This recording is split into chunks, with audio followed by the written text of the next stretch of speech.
মাঠের পারফরম্যান্সের চেয়ে বাইরের জগতে বেশি মনোযোগ কিছু ক্রিকেটারের। এখন আর আচরণ বা অঙ্গভঙ্গি নয়, শৃঙ্খলা ভঙ্গের নতুন নাম যৌন কেলেঙ্কারি। বিভিন্ন সময়ে উঠে এসেছে অনেক তারকা ক্রিকেটারের নাম। ক্রিকেটার আরাফাত সানির ঘটনায় নড়ে চড়ে বসেছে বিসিবি। এমন ঘটনায় ছাড় দিতে নারাজ ডিসিপ্লিনারি কমিটি। দেশের ক্রিকেটের ভাবমূর্তি ক্ষুণ্ণকারীকে আজীবন বহিষ্কারের নিয়োগ করতে যাচ্ছে বিসিবি।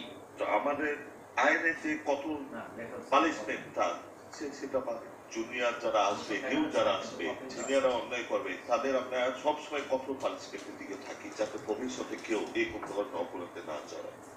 ক্রিকেটারের নাম বিবেচনায় নয়, যেই হোক শাস্তি দিতে চায় বিসিবি।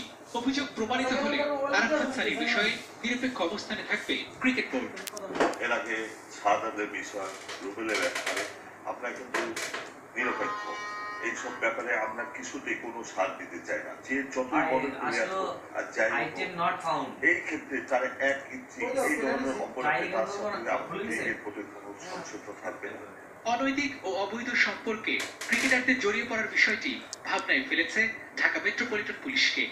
আরাফাত সানির গ্রেপ্তার বিষয়ে কথা বলেছেন জেএমপি জনসংযোগের উপকমিশনার মাসুদুর রহমান। ব্যক্তির মুখে বক্তব্য হয়েছে যে কে অপরাধ করছে, অপরাধ এবং আমাদের কাছে কিছু তথ্য প্রমাণও রয়েছে, আমাদের কাছে কিছু ছবি রয়েছে যেগুলো আমরা বিশ্লেষণ করছি। তরুণ প্রজন্মের ক্রিকেটারদের মধ্যে আদর্শের স্পিরিট বপন করতে কঠোর অবস্থানে যেতে চায় বিসিবি। ব্যক্তি জীবনে শৃঙ্খলা আনতে ক্রিকেটারকেই বেছে নিতে হবে সঠিক পথ, এমনটা বলছে ক্রিকেট বোর্ড।